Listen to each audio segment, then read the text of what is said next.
اور ایک بات کا آپ کو اور اعتراف کرنا پڑے گا، اس کو میں نے کم کرنے کو کہا بھائی جناب سے، ایک بات کا اور آپ کو اعتراف کرنا پڑے گا. میں تقریباً 10 سال سے جلسہ پڑھتا ہوں ہندوستان میں، میں نے کبھی حضور کے نام پر تحفظ ناموس رسالت اتنی کانفرنس ہوتی ہوئی نہیں دیکھی تھی جتنا حضرت علامہ مفتی جہاں جائیں، جس علاقہ رانچی، دھنباد، اترال کھنڈ، ہندوستان کے کسی خطے میں حضرت گئے، کہیں تحفظ ناموس رسالت، کہیں تاجدار ختم نبوت، کہیں عظمت رسول کانفرنس ہو رہی ہے. یہ صرف عشق محبت کا صلہ ہے. اور میں اسی لیے ڈنکے کی چوٹ پر کہتا ہوں کہ اہل سنت کا وہ چٹان کھڑا ہوتا ہے، اہل سنت کا وہ چٹان کھڑا ہوتا ہے، اہل سنت کا وہ چٹان کھڑا ہوتا ہے، تنہا رہ کے بھی طوفان کھڑا ہوتا ہے. عظمت سرور کونین پہ جب حملہ ہوا، آگ میں کودنے سلمان کھڑا ہوتا ہے. عظمت سرور کونین پہ جب حملہ ہوا، آگ میں کودنے سلمان کھڑا ہوتا ہے. آئیے محبت کے ساتھ، پوری طاقت و توانائی کے ساتھ، حوصلہ ایمانداری کے ساتھ لگے کہ آپ کسی دنیا دار کا نہیں، مصطفیٰ کے سچے وفادار کا استقبال کر رہے ہیں. منصور کی زمین گواہ ہو جائے، اگر وسیم ملعون نرسمہانند جیسا ناپاک ہو تو وہ یہ بھی سوچنے پر مجبور ہو جائے کہ یہاں کے بوڑھے تو بوڑھے، بچے بھی یہ کہنے پر تیار ہے کہ ہتھیلی پر لیے سر عشق کے بازار میں آیا، میں جس سرکار کا بندہ تھا اس سرکار میں آیا. محبت کے ساتھ پورا مجمع دل لگائیے گا، کوئی ہاتھ نیچے نہ رہے. محبت کے ساتھ نعرہ تکبیر. اور علماء کرام بھی محبت کے ساتھ، اللہ نے جسے ایک ہاتھ دیا ہے وہ ایک ہاتھ کو جتنی سینے میں طاقت ہے پوری طاقت و توانائی کے ساتھ نعرہ تکبیر، نعرہ رسالت، نعرہ رسالت، لبیک یا رسول اللہ. اے ذرا محبت سے لبیک یا رسول اللہ، لبیک یا رسول اللہ، لبیک یا رسول اللہ، لبیک یا رسول اللہ. تاجدار ختم نبوت، تاجدار ختم نبوت، مجاہدہ سنیت، مجاہدہ سنیت، مجاہدہ سنیت، حضرت علامہ مفتی سلمان عزیز. نعرہ تکبیر، نعرہ رسالت. بر ان 4 مصروں کے ساتھ جو حضرت کی زبان ہے، جو حضرت کی فکر ہے، جو حضرت کا تیور ہے، جو حضرت کا لہجہ ہے، اور وقت کی آنکھوں سے آنکھیں ملا کر کے بات کرتے ہیں، یہی کہتے ہیں کہ اٹھ گئے راہ شہادت میں اگر میرے قدم، اٹھ گئے راہ شہادت میں اگر میرے قدم، یہ زمین خون کی دہلیز میں دھل جائے گی. اٹھ گیا راہ شہادت میں اگر میرے قدم، یہ زمین خون کی دہلیز میں دھل جائے گی. ہم کو تلوار اٹھانے پہ نہ مجبور کرو ورنہ اس دور کی تاریخ بدل جائے گی.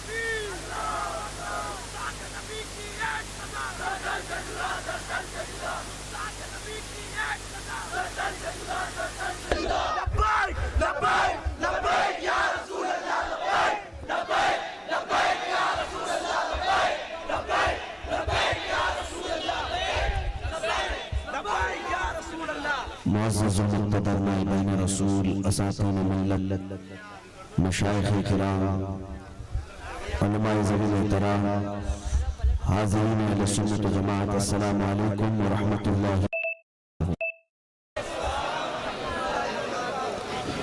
الحمد للہ الرحمن المنان الذي خلق الانسان وعلمه البيان والصلاة والسلام على رسوله سيد الإنس والجان وعلى آله وأصحابه ذوي الخير والإحسان أما بعد فأعوذ بالله من الشيطان الرجيم بسم الله الرحمن الرحيم لقد كان لكم في رسول الله أسوة حسنة وقال الله تعالى في مقام آخر أرأيت من اتخذ إلهه هواه أفأنت تكون عليه وكيلا صدق الله مولانا العظيم وبلغنا رسوله النبي الأمين المتين المختار الكريم ونحن على ذلك من الشاهدين والشاكرين والحمد لله رب العالمين بارگاہ رسالت معاذ صلی اللہ تعالی علیہ وسلم نے درود پاک کا ہدیہ پیش کیا اللهم صل على سيدنا اللهم صل على سيدنا ومولانا محمد معدن الجود والكرم وآله وأصحابه الكرام وابنه الكريم وبارك وسلم صلاة دائمة سرمدا أبدا میرے عزیز ترین رفقا خصوصیت کے ساتھ حضرت علامہ مفتی ظفر نوری اظہری صاحب رونق کے اسٹیج ہے اور دوسری بڑی عظیم شخصیت علم کے لیے ایک نعمت سبحان اللہ حضرت مولانا احمد یار خان اظہری صاحب مفتی مالوہ مفتی حبیب یار خان صاحب کا عکس جمیل اور دیگر ہمارے عظیم مشایخ علماء یہاں پر جلوہ بار ہیں ممبروں کی بارگاہ کے ادب و احترام کے ساتھ آپ کی بارگاہ میں حاضر آیا اور میرے یہاں تک پہنچنے کا سبب اور اصل محرک بھی احمد یار خان صاحب نے سبحان اللہ خود ایک عالم دین اور ایک عالم زادہ صاحب زادہ شہزادہ اور سجادہ سب واہ واہ سبحان اللہ باوجود اس کے وہ بار بار میرے پیچھے اصرار کرتے ہوئے پڑے رہتے ہیں کہ ایم پی میں آپ کو مسلسل دورے کرنا ہے ورنہ عموماً لوگوں کی خواہش یہ ہوتی ہے کہ میرے باپ کی بنائی ہوئی زمین میں میں ہی خود سفر کروں لیکن باپ بھی ویسا نہیں تھا شہزادہ بھی ویسا تھا دین کا کام اصل مقصد ہے بے شک اللہ تعالیٰ ان کے اقبال بلند فرمائے اور میرے عزیز محبوب چھوٹے بھائی کفیل انور صاحب ان کے جوش و ولولے کو تو آپ نے محسوس کیا یہ صرف اناؤنسر نہیں ہے میں عموماً مبالغہ آرائی اور تعریف کرنے کا قائل نہیں ہوں لیکن اتنا محسوس کرتا ہوں کہ جس دن جہاد کا اعلان کیا جائے گا اس دن کفیل انور کو بھی سامنے کھڑا کیا جائے گا نعرہ تکبیر نعرہ رسالت سبحان اللہ ہاں اس لیے کہ نوجوانوں میں جوش بھرنا یہ اپنا ایک فن ہے اور جس دن یہ موقع آئے گا تو دنیا پھر پہچانے کی وہ کفیل انور جا کر قتیل انور ہو جائے گا ہائے ہائے ہائے ہائے ہائے ہائے ہائے ہائے ہائے ہائے اللہ تبارک و تعالیٰ آمین دین کے لیے زبان کھولنے کی توفیق دے آمین آمین زبان اللہ نے کرتی ہے تو میرے مصطفیٰ کی لکھیں ہائے ہائے سبحان اللہ کرو مدح اہل دول رضا پڑے اس بلا میں میری بلا میں گدا ہوں اپنے کریم کا میرا دین پارا نام سبحان اللہ ہاں یقیناً میں ان سے بارہا کہتا بھی ہوں کہ زمین و آسمان کے خلابے ملانا ناظم اجلاس اور امان سب لوگوں کی عادت سی ہوتی ہے لمبی چوڑی تعریفیں کرنا میں اس چیز کا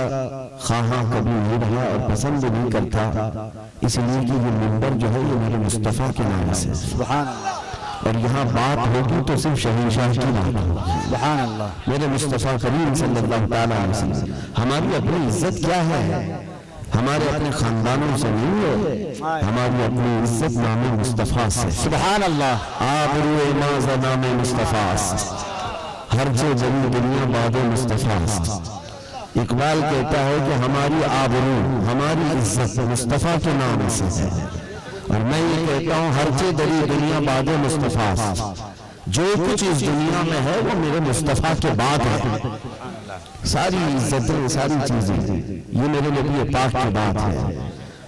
لوگوں اگر کسی نے گمراہ کر رکھا ہے تو بدل لو اپنی زندگی کو، وہ ماں جس نے اپنے خون کو دودھ میں بدل کر کے تمہیں سینچا ہے اور پالا ہے، اس ماں کی حرمت اور عزت اپنی جگہ پر، جب نبی کی بات آئے تو ماں بھی قربان ہے، باپ بھی قربان۔ ہم تو یہی کہتے ہیں نا، فدا کا ابی و امی یا رسول، میری ماں اور میرے باپ اے اللہ کے رسول آپ پر قربان ہیں۔ تو جو صحابہ نے ہمیں سکھایا تھا ماں اور باپ قربان، تو پھر اس کے بعد اور کون سی عزتیں رسول پاک کے سامنے ہیں؟ ہاں، چاہے وہ پیر ہو، فقیر ہو، مجدد ہو، مفسر ہو، مقرر ہو، مناظر ہو، سارے لوگوں کی عزت بعد میں، پہلے رسول اللہ کی۔ اگر نبی پاک صلی اللہ تعالیٰ علیہ وسلم کی عزت ہے تو پھر سب کی عزت ہے، اور اگر حضور کی عزت ان پر حملہ ہونے لگے تو پھر کسی کی بھی عزت باقی نہیں رہے گی۔ یہ بات سمجھ کر کے چلیں، اور عموماً میری یہ بات اگر کڑوی لگتی ہے تو بعد میں تو اندازہ ہو جائے گا۔ میں نے مشائخ یا دیگر حضرات سے بھی یہ گزارش کی ہے، اگر تم چاہتے ہو، تین باتیں یاد رکھ لیں، باپ، استاد اور پیر، ان کا انفلوئنس بہت زیادہ ہوتا ہے قوم کے اوپر۔ باپ کا اپنے اولاد پر، استاد کا شاگردوں پر، اور پیر کا اپنے مریدوں پر، اور سب سے ہائیسٹ انفلوئنس پیر کا ہے۔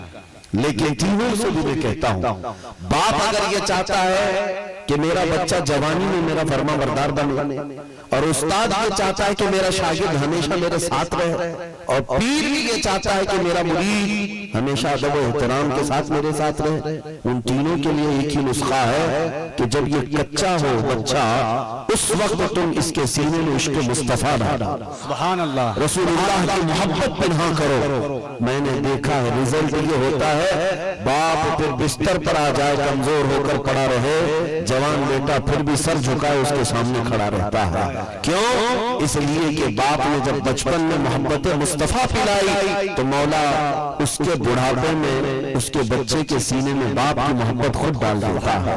پیر کے لیے بھی یہی ہے کہ اگر تم نے اپنے مریدین کو حضور کا عاشق بنایا ہے تو مولا تعالیٰ ان مریدین کو تمہارا عاشق بھی بنائے گا۔ ابھی انہوں نے جو بات کہی اعلیٰ حضرت کے متعلق، پوری زندگی آپ پڑھ کر کے دیکھیں اعلیٰ حضرت کی، کبھی اعلیٰ حضرت نے اپنا شہدا لوگوں کو نہیں بنایا کہ میرے نعرے لگاتے گھومو، میرے آگے پیچھے گھومو۔ کمال کی بات ہے اعلیٰ حضرت نے کثرت سے مرید بھی نہیں بنائے، لیکن جتنا اعلیٰ حضرت کا ذکر ہوتا ہے اتنا کسی پیر کا بھی نہیں ہوتا۔ کیوں؟ اس لیے کہ زندگی بھر اس اعلیٰ حضرت نے اگر کچھ کہا ہے تو یہی کہا، سرور کہوں کہ مالک و مولا کہوں تجھ کو، خلیل کا گل زیبا کہوں تجھے۔ یہ بارہا قلم اٹھانا اور نبی کی شان بیان کرنا، اس لیے احمد رضا کو اعلیٰ حضرت بنا دیا ہے۔ بے نشانوں کا نشان مٹتا نہیں، مٹتے مٹتے نام ہو ہی جائے۔ بہرحال میرے عزیزوں، یہ ضمناً آئی کی بات تھی، لیکن میں نے آیت کریمہ جو تلاوت کی ہے اس کا خلاصہ میں آپ کے سامنے رکھتا ہوں۔ اللہ عز و جل قرآن پاک میں ارشاد فرماتا ہے، تحقیق کہ تم سب کے لیے اللہ کے رسول کی ذات میں، ان کی زندگی میں بہترین نمونہ، تمہارا سب سے بہترین آئیڈیل وہ رسول اللہ کی ذات ہے۔ مسلمانوں کو یہ احساس ہو جانا چاہیے کہ ہمارے لیے اللہ تعالیٰ نے اتنا بڑا آئیڈیل پیش کیا ہے۔ میں تمہیں بتاؤں، اس آئیڈیل کو دنیا دیکھتے دیکھتے بہت ترقی کر چکی۔ اس رسول پاک صلی اللہ تعالیٰ علیہ وسلم کی سنتوں پر کتنی بڑی بڑی ریسرچ ہو رہی ہے، آپ کو پتا ہے؟ ان کی ایک ایک ادا پر ریسرچ کی جا رہی ہے، اور پھر حکمتیں نکالی جا رہی ہیں کہ مصطفیٰ کریم صلی اللہ علیہ وسلم اگر ایسا کرتے تھے تو اس میں حکمت کیا تھی۔ یہ ہماری المیہ، ہمارا المیہ ہے۔ افسوس ہے کہ جس امت کو میرے آقا صلی اللہ تعالیٰ علیہ وسلم نے رات و دن یاد کیا، وہ امت ان کے پیچھے چلنا نہیں چاہ رہی ہے۔ دوسری قوموں کی بات، اقبال کہتا ہے کہ میں نے یورپ کی سرزمین پر کئی دن کاٹے، ایک لیبوریٹری میں ایک بڑا سائنٹسٹ تھا جو لیب میں ٹیسٹنگ کیا کرتا تھا، اور ہم اس کے پاس آیا جایا کرتے تھے۔ ایک کوئی چیز وہ چھپا کر رکھتا تھا لیب میں، اور کبھی کسی کو اندر آنے نہیں دیتا تھا۔ وہ کہتا ہے ایک بات کہ کسی دن ایسا ہوا کہ وہ باہر چلا گیا، اور اس کا لیب بند تھا. ہم نے کسی طرح سے کھولا کہ آخر کون سی تحقیق کرتا ہے, غیر مسلم ہے, انگریز ہے, کون سی تحقیق کرتا ہے اور کیوں چھپاتا ہے. دروازہ کھول کر یہ اندر پہنچے تو دیکھا اس کی میز پر قرآن پاک رکھا ہوا اور اس کے مختلف تراجم, رسول پاک صلی اللہ تعالیٰ علیہ وسلم کے فرامین, یہی کل تھا. یہ دیکھ کر کے وہ حیرت میں رہ گئے. وہ جب واپس آیا تو اسے اندازہ ہو گیا کہ میری لیب میں کوئی اندر داخل ہوا تھا اور دیکھ لیا. تو اس نے بلایا, پوچھا کہ تم لوگوں نے کیسے دیکھا. کہا یہ بعد میں بتائیں گے, پہلے یہ تو بتا تیرا کیا تعلق ہے قرآن سے, اس لیب میں قرآن اور حدیث کا کیا عمل دخل ہے. تو سائنٹسٹ نے کہا یہی چیز میں چھپانا چاہتا تھا. بات در حقیقت یہ ہے کہ میں نئے نئے ایکسپیریمنٹ کرتا ہوں, تجربے کرتا ہوں اور پھر اس کو رسول اللہ کی اداؤں سے ملا کے دیکھتا ہوں, قرآن سے ملا کے دیکھتا ہوں کیا اس طرح کا حکم قرآن میں آیا ہے, اور اگر وہ مجھے مل جاتا ہے تو میں آنکھ بند کر کے اس پر کام شروع کرتا ہوں. اس لیے کہ مجھے یقین ہوتا ہے کہ اگر یہ قرآن میں یا رسول کی زندگی میں آیا ہوگا تو جھوٹ نہیں ہو سکتا. میں یہ بات اس لیے عرض کر رہا ہوں میرے عزیزو, دنیا ریسرچ کر رہی ہے اور میرے نبی پاک کی ذات کو وہ نمونہ عمل بنا چکی ہے. وہ آئے تھے ہمارے لیے اور انہوں نے تمہارے لیے رو رو کر دعائیں کی ہیں. اسی لیے قرآن نے کہا بے شک تمہارے لیے رسول کی زندگی سب سے بہترین نمونہ ہے, سب سے بہترین آئیڈیل ہے. اور میرے آقا صلی اللہ تعالیٰ علیہ وسلم کا فرمان بھی, آپ مومن ہیں نا, مومن کہتے ہیں لیکن مومن ہوتا کون. حدیث رسول سنو, میرے آقا صلی اللہ علیہ وسلم ارشاد فرماتے لا یؤمن احدکم حتی یکون ہواہ تبعا لما جئت بہ. اس وقت تک تم میں سے کوئی مومن نہیں ہو سکتا جب تک وہ اپنی خواہشات کو میرے حوالے نہ کر دے, جب تک اپنی تمنائیں میرے پیچھے نہ لگا دے. صحابہ یوں ہی نہیں کہتے تھے فدا کا بھی وہ امی یا رسول اللہ, میری ماں اور میرے باپ آپ پر قربان ہے اللہ کے رسول. آپ کو پتا ہے صحابہ کیا کیا چیزیں اپنی خواہشات حضور کے لیے نظر کرتے تھے. آج اسی بات کی ضرورت ہے نوجوانوں, تم نے خواہشات کے پہاڑ بنا رکھے ہیں اور یہی خواہشات بسا اوقات تمہیں اللہ اس کے رسول سے دور کر دیتی ہے. قرآن نے یہی کہا ارأیت من اتخذ الہہ ہوا, اے رسول کیا آپ نہیں دیکھتے کچھ لوگوں نے خواہشات کو اپنا خدا بنا لیا ہے, خواہشات کو خدا بنا لیا, اس کی عبادت میں لگے ہیں.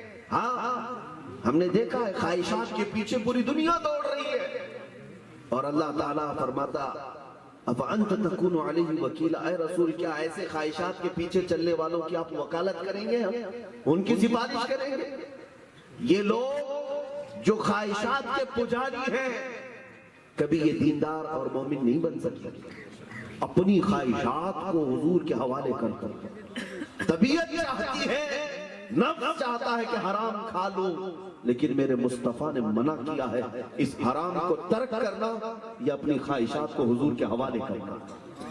حضور کے حوالے کرنا ہے. انسان کی خواہشات میں کیا ہے, مال ہے, شباب ہے, کباب ہے, عورت ہے, یہی سب چیزیں. ان کے لیے وہ بہت ساری چیزیں چھوڑ دیتا ہے انسان. لیکن میں آپ کو بتاؤں, حضرت انس بن نضیر ایک صحابی, حضور اکرم صلی اللہ تعالیٰ علیہ وسلم ان کو ساتھ رکھتے تھے اکثر, حضور کے راز بھی حضور صلی اللہ تعالیٰ علیہ وسلم ان کے پاس بتاتے. مکہ سے ایک خط آیا اور اس میں لکھا ہوا تھا کہ مکہ والے جنگ کی تیاری کر رہے ہیں مدینے پہ حملہ کرنے کے لیے, اور وہ چھپا ہوا خط آیا تھا میرے آقا صلی اللہ علیہ وسلم کے پاس. اس وقت رسول کریم صلی اللہ علیہ وسلم حضرت انس بن نضیر کے گھر میں تھے. انس کو بلایا کہا کہ خط پڑھو. انہوں نے پڑھ کر کے سنایا کہ مکہ والے جنگ کی تیاری کر رہے ہیں, فلاں فلاں معاملہ. اللہ کے نبی صلی اللہ علیہ وسلم نے فرمایا یہ راز ہے, کسی کو بتانا مت, یہ راز ہے, ہم کیا کرنے والے اور یہ خط آیا ہے یہ کسی کو بتانا مت. حضرت انس نے اس چٹھی کو دبا لیا اندر. سنیے, جوان صحابی ہیں حضرت انس. اللہ کے نبی صلی اللہ علیہ وسلم گھر سے باہر نکلے, ان کی بیوی حضرت انس کی باہر آئی. کہا انس کیا بات ہے, سرگوشی کر رہے تھے رسول اللہ کے ساتھ, کوئی بات ہے بتاؤ. انہوں نے کہا تجھ کو اس سے کیا غرض ہے, تو اندر بیٹھ. بیوی ہے اپنی جگہ پر, بیوی ہے, لیکن اس سے تجھے کیا غرض ہے. بیوی نے ہنستے ہوئے کہا انس میں نے سن لیا, میں نے سن لیا ہے، مکہ سے چٹھی آئی ہے، آپ جو پڑھ رہے تھے مجھے آواز آ گئی، دیوار پیچھے سے میں نے سن لیا۔ اتنی بات تھی، حضرت انس نے سیدھے اپنی بیوی کی گردن پکڑ لی۔ وہ اتنی محبت کرتے تھے اپنی بیوی سے، اتنی محبت، لیکن جب بات رسول اللہ کی آئی تو سیدھے گردن پکڑ۔ حالانکہ غدار نہیں تھی بیوی، دشمن بھی نہیں تھی، حضور پاک صلی اللہ تعالیٰ علیہ وسلم کی گستاخ نہیں تھی، صرف نبی پاک کا ایک راز سنا تھا تو گردن پکڑ، اور اس کے بعد کہا کہ اب میں تیرا فیصلہ کر دوں گا، اس لیے کہ کہیں میں رسول اللہ کی بارگاہ میں خیانت دار نہ سمجھا جاؤں، کہیں میری زندگی ہمیشہ کے لیے حضور کی بارگاہ میں خیانت دار کی طرح پر نہ پہچانی جائے۔ گردن پکڑ لیا اور کہا پہلے نبی پاک سے پوچھتا ہوں تیرا کیا کرنا ہے۔ لے کر کے گردن پکڑ کر کے لائے۔ ابھی رسول کریم صلی اللہ تعالیٰ علیہ وسلم قریب ہی تھے، حضور نے دیکھا کہ انس اپنی بہت چہیتی بیوی کو گردن سمیت لا رہا ہے، کیا بات ہے، جھگڑا ہو گیا؟ کہا نہیں یا رسول اللہ، اس نے آپ کا راز سن لیا ہے، جو آپ نے منع کیا تھا مجھے، یہ دیوار پیچھے سے سن لی۔ اے اللہ کے نبی مجھے معاف کر دے، اگر مجھ سے یہ خطا ہوئی، میں اگر آپ فرمائیں تو اس کی گردن اڑا دوں اور راز ختم ہو جائے۔ یہ خواہشات کو حضور کے قدموں پہ رکھنا کون کرے گا؟ یہ نبی کونین صلی اللہ تعالیٰ علیہ وسلم نے فرمایا انس چھوڑ دو، تیری بیوی بھی ہماری ویسی ہی چاہتی ہے جیسے تم مجھ سے محبت کرتے ہو۔ حضرت انس کی بیوی خود صحابیہ تھی، آزاد کیا، لیکن بتانا مقصود یہ ہے کہ ان کے نزدیک، صحابہ کے نزدیک فرسٹ پرائیوریٹی رسول اللہ کی رضا، سب سے اول مقام پر اگر کوئی چیز ہے تو نبی کریم کی ذات ہے، اس کے علاوہ وہ کسی کو نہیں۔ بیوی اپنی جگہ پر، ماں اپنی جگہ پر، باپ اپنی جگہ پر، بچے اپنی جگہ پر۔ یہ دنیا ہے جس کو قرآن نے کہا ہے انما اموالکم واولادکم فتنہ، تمہارا مال اور تمہاری اولاد تمہارے لیے فتنہ ہے۔ فتنے کا مطلب کیا ہے؟ آزمائش۔ یہ اولاد اور مال تمہارے ہاتھوں اور پیروں کی بیڑیاں بن جاتے ہیں کبھی۔ آپ کیوں نہیں نکلتے آج میاں؟ ہم نے پکارا آؤ گے کل، حضور پاک صلی اللہ تعالیٰ علیہ وسلم کے نام پر ہمیں باہر نکلنا ہے۔ بہت سارے لوگوں کے معاملات ایسے ہیں، نہیں ابھی بھی تو شادی ہوئی ہے نا، نئی دلہن آئی ہے، سہاگن کی بجائے ابھاگن ہو جائے گی، بچے یتیم ہو جائیں گے۔ کچھ لوگوں کے دکان کے معاملات ہیں، بزنس سارا میرے اوپر ڈیپینڈ ہے، میں جاؤں گا تو یہ کون سنبھالے گا؟ اسی کو قرآن نے کہا یہ فتنہ ہے، فتنہ ہے جو تمہیں اللہ اس کے رسول کی رضا سے روک دے گا۔ میرے عزیزو تمہیں تو دکانیں روک دیتی ہیں، بیویاں روک دیتی ہیں، بچے روک دیتے ہیں، لیکن صحابہ کو میں بتاؤں، حضرت معاذ و معوذ رضی اللہ عنہما یہ بدر کے وہ چھوٹے صحابہ ہیں جن کی عمر 13 سے 15 سال کے قریب تھی۔ یہ وہ صحابہ ہیں جنہوں نے ابو جہل کا قتل کیا، گستاخ رسول کا قتل کیا تھا۔ حضرت معاذ اور معوذ عمر کیا ہے؟ 15 سال سے زیادہ کی نہیں ہے۔ میدان میں آئے تھے تلواریں لے کر، حضرت عبد الرحمن بن عوف سے پوچھ رہے تھے کہ ابو جہل کس کا نام ہے؟ انہوں نے پوچھا کہ تم کیا کرو گے؟ کہا سنا ہے رسول اللہ کو گالیاں دیتا ہے، ہم اس کا جینا حرام کریں، ہم اس کو اس زمین پر باقی نہیں رہنے دیں گے۔ یہ جذبات تھے اپنے نبی پاک کے لیے، اور حضرت عبد الرحمن بن عوف نے اشارہ کر کے دکھایا تو یہ دونوں بچے جھپٹ کر گئے، ایک نے گھوڑے کی ٹانگوں پر تلوار ماری، ابو جہل نیچے گرا، دوسرا اس پر سینے پہ بیٹھ کر گردن الگ کر۔ تاریخ کی ساری کتابوں میں ابو جہل کا کثرت سے تم نے ذکر سنا ہوگا، دشمن رسول، لیکن یہ بھی پوچھ لینا تاریخ سے کہ ان کو مارا کون تھا، اس کو مارا کون تھا، فنا فی النار اور واصل جہنم کس نے کیا تھا؟ تاریخ تمہیں بتائے گی کہ ایک کسان کے گھر میں پلنے والے یہ دو ننھے صحابہ، جو بات میں کہنے جا رہا ہوں سنیے، کیا کفار و مشرکین چھوڑ دیں گے؟ چھوڑ دیں گے؟ ان کے سردار کو مارا تھا، ان کے آقا کو مارا تھا، ان کے گرو گھنٹال کو مارا تھا، ان دونوں بچوں کے پیچھے پوری قوم پڑ گئی، اور ایک شہزادے اس میں حضرت معاذ ایسے ہیں جن کے کندھے پر تلوار ماری ایک کافر نے، یہ مونڈھا الگ ہو گیا، کندھا الگ ہو گیا اور بغل کی چمڑی سے ابھی لٹک رہا، لیکن یہ کمال ہے اس ہاتھ سے تلوار پھر بائیں ہاتھ میں لی، پھر میدان میں ہاتھ لٹک رہا ہے، میاں انگلی بھی اگر ہماری تھوڑی سی کریک ہو جائے، چھل جائے، ہم ہاں ہو کر کے پٹیاں کرنے لگ جائیں، وہ کندھے سے ہاتھ الگ ہو گیا ہے، صرف بغل کی چمڑی سے لٹک رہا ہے، اور بائیں ہاتھ میں تلوار لے کر یہ نوجوان پھر میدان میں ہے۔ لیکن جو کہنے جا رہا ہوں سنو توجہ سے، ہمت ہے تو سنو۔ بائیں ہاتھ سے وہ مقابلہ کرتا رہا مشرکین اور دشمنان رسول کا، یہ ہاتھ لٹک لٹک کر سامنے آ جاتا تھا، خون اپنی جگہ پر بہ رہا ہے لیکن ہاتھ لٹک رہا ہے۔ اس نوجوان بچے نے اس ہاتھ کو بار بار لٹکتے ہوئے دیکھ کر کیا کیا جانتے ہیں؟ اپنا یہ ہاتھ پیروں کے نیچے دبا کر کھینچ کے نکالتا اور پھر کیا کہا، اس ہاتھ کی مجھے ضرورت نہیں جو اللہ کی رضا میں خلل پیدا کرے، جو میرے مصطفیٰ کریم سے وفا کرنے میں مجھے خلل پیدا کر رہا ہو، ضرورت نہیں۔ ہاتھ نکال کر پھینکا۔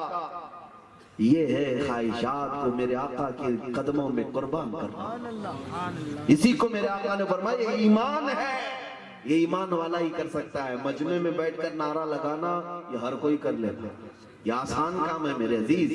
تم ہاتھ اٹھا لو، پیر اٹھا لو، پورے کے پورے اٹھاؤ، یہ ساری چیزیں آسان ہیں۔ جس دن بات آئے میرے نبی کونین صلی اللہ علیہ وسلم کے لیے مصیبتیں برداشت کرنے کی، پھر آئیں کہیں کریں گے؟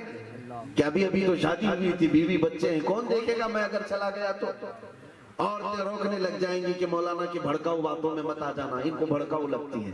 اگر میری باتیں بھڑکاؤ ہیں تو تم اپنے جوانوں کو سنبھال کر کے رکھ لو اپنے گھروں میں، ان کو چوڑیاں بھی پہنا لو، ساڑیاں بھی پہنا لو۔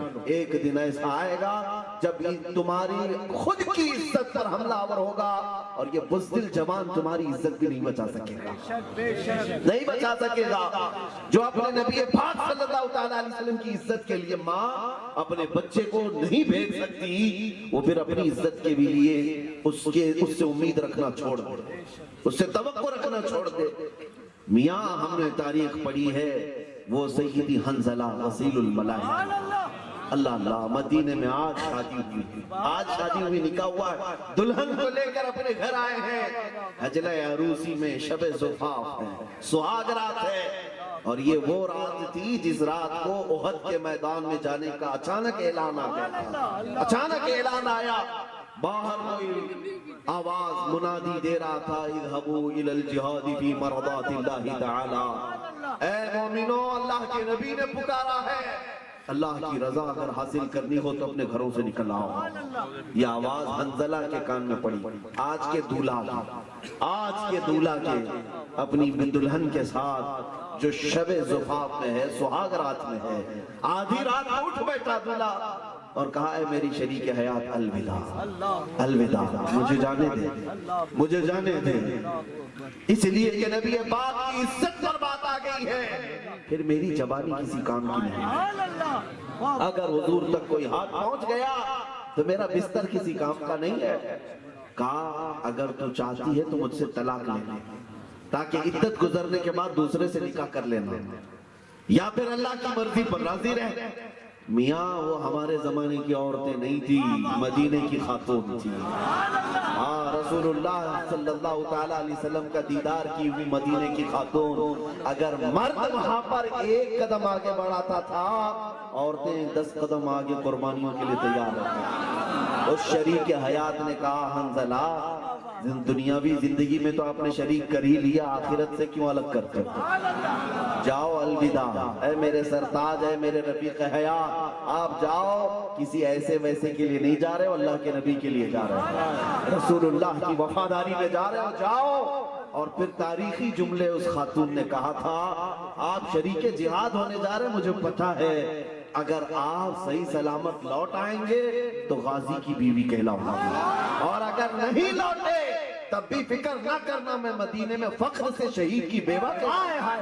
نعرہ تکبیر، نعرہ رسالت، نعرہ رسالت۔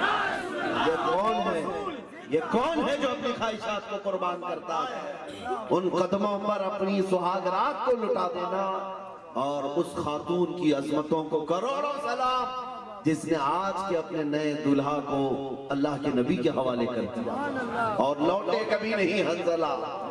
دوبارہ کبھی نہیں آئے۔ حضرت حنظلہ احد کے میدان میں گئے اور عین دوپہر کے وقت آپ کی شہادت ہوئی۔ ہاں، ان کو غسیل الملائکہ کہا گیا ہے، اس لیے کہ ان کو اللہ کے فرشتوں نے غسل دیا، اور وہ بھی جنابت کا غسل۔ شہید کا جو ہے وہ غسل نہیں ہے، جنابت کا غسل دیا۔ میرے عزیزو، احد کے میدان میں ایک تو نہیں، اپنی جان ہتھیلی پر لے کر میرے مصطفیٰ کی بارگاہ میں جو نذرانے پیش کیے صحابہ، وہ تاریخ میں ہمیشہ کی رقم ہے۔ میں کہتا ہوں کہ کل ملا کر کے اگر کثرت سے کچھ پڑھنا چاہتے ہو، اپنے جذبوں کو جوان کرنا چاہتے ہو، تو میدان احد کی پوری تاریخ پڑھ لینا، میدان احد کی پوری تاریخ پڑھ لینا۔ دو صحابہ ہیں، رات کے وقت بیٹھ کر دعا کر رہے ہیں، دونوں بہت قریبی ساتھی، جس کو ہم یہاں پر لنگوٹی یار کہتے ہیں، بچپن کے ساتھی، حضرت سعد بن ابی وقاص، عبداللہ بن جہش، ایک دوسرے سے الگ رہتے نہیں تھے، اور دونوں میدان احد میں جانے سے ایک رات پہلے دعا کر رہے ہیں۔ کہتے ہیں بھائی میں دعا کروں گا تو آمین کہے، تو دعا کرے گا میں آمین کہتا، اور دعائیں کیا ہیں؟ اللہ اللہ۔ حضرت سعد دعا کرتے ہیں، اے اللہ کل کا جب مقابلہ ہوگا احد میں، مشرکین دشمنان رسول آئیں گے تو کسی بڑے پہلوان سے میری ٹکر کرا دے، کسی بڑے پہلوان سے میری ٹکر کرا دے۔ لوگ یہ سوچتے ہیں اگر ایسا کچھ ہو بھی جائے تو چھوٹا موٹا آدمی آئے میں مار کے ہٹ جاؤں، بچ جاؤں گا، اور وہ صحابہ خواہش کرتے تھے کہ بڑا سا بڑا پہلوان میرے مقابل میں۔ اور پھر کہتے ہیں حضرت سعد دعا کر رہے ہیں، اے اللہ بڑے پہلوان سے ٹکر کرا دے، اور کل جب میں مقابلہ کروں تو کبھی اس کو ادھر سے ماروں، کبھی ادھر سے ماروں، کبھی ادھر سے، کبھی ادھر سے، اور پھر تیرے نبی پاک کی محبت میں اور تیرے کلمے کو بلند کرنے میں اس کو فنا فی النار کروں۔ حضرت عبداللہ بن جہش نے آمین کہا، آمین کہا، اور اس کے بعد حضرت عبداللہ کہتے ہیں میں دعا کرتا ہوں تو آمین کہتے ہیں۔ اللہ اکبر، دعا تو دیکھو عبداللہ کی۔ عبداللہ بن جہش کہتے ہیں اللہ کل جب مقابلہ ہو، کب؟ جب مشرکین اور دشمن دندناتے ہوئے میدان میں آئیں جو اے رب کائنات، عبداللہ کو کفار و مشرکین کی صفوں میں گھسنے کی اجازت دیتے، میں اندر چلا جاؤں، اور تیری محبت میں اور تیرے رسول کی وفاداری میں کوئی مجھے دائیں سے مارے، کوئی بائیں سے مارے، کوئی سامنے سے مارے، کوئی پیچھے سے مارے، یہاں تک کہ میرا چہرہ اور میرا جسم پھوڑ دے اور مجھے ہر جگہ سے تیر مارے، اور اس کے بعد میں قتل ہو جاؤں، اور پھر تو مجھے اٹھا کر کے پوچھے اے عبداللہ یہ سب تیرے ساتھ کیا ہوا، تب میں مسکرا کر کہوں مولا یہ سب تیرے نبی کی وفاداری میں ہوا۔ دعا کر رہے ہیں عبداللہ بن جہش۔ اللہ اکبر، حضرت سعد نے آمین کہا، یہ دونوں نے دعا کی رات کے، اور دوسرے دن میدان احد میں دونوں کی دعا قبول ہوئی۔ حضرت سعد ایک بڑے پہلوان سے مقابلہ کیا اور اسے فنا فی النار کیا، لیکن عبداللہ بن جہش کو کفار و مشرکین کے نرغے میں ایسا گھیراؤ ہو گیا کہ آپ پر اتنی کثرت سے تلواریں پڑی، اتنی کہ پورے جسم میں ایک انگلی کے برابر بھی جگہ باقی نہیں، اور اس کے بعد آپ کو شہید کیا گیا۔ آپ کی ناک کاٹی گئی، کان کاٹے گئے، ہونٹ کاٹے گئے، انگلیاں کاٹی گئی، آنکھ کی پتلیاں باہر نکالی گئی، ٹکڑے ٹکڑے کر کے کافروں نے ان کے جسم کے اعضاء کو رسی میں پیرو کر کے ہار بنایا۔ یہ حضرت عبداللہ بن جہش کے ساتھ، اور جب حضرت سعد بن ابی وقاص وہاں سے گزرنے لگے، اپنے بچپن کے دوست، اپنے پرانے یار کو دیکھا کہ پورے ٹکڑوں میں بدل گیا ہے، اس وقت ان کی آنکھوں سے آنسو نکلے اور کہا اے عبداللہ تیری دعا میری دعا سے بہت اچھی تھی، تیری دعا میری دعا سے بہت اچھی تھی، کاش میں نام مصطفیٰ پر یوں ہی گیا ہوتا جیسے تو دنیا سے گیا۔ وہ خواہش کرتے تھے میرے عزیزو نام مصطفیٰ پر مر مٹنے کی، کیوں؟ ان کو پتا تھا اصل زندگی یہاں پر فنا ہونا، جو ان کے قدموں پر مرا وہ ہمیشہ کے لیے زندہ ہو گیا، پھر وہ سب کے سامنے زندہ ہو ہی جاتا ہے۔ اسی لیے میرے مرشد گرامی حضور تاج الشریعہ رحمت اللہ علیہ نے یوں فرمایا تھا تیرے دامن کرم میں جسے نیند آ گئی، یا رسول اللہ تیرے دامن کرم میں جسے نیند آ گئی ہے وہ فنا نہ ہوگی اسے زندگی ملی، کبھی وہ مرے گا نہیں۔ پھر آپ اگر ڈرتے ہو حضور کی طرف آنے کے لیے، خام خیالی ہے، دنیا کے دھوکے میں آ چکے ہو، دنیا کے دھوکے میں آ چکے ہو۔ ایمان اسی کا نام ہے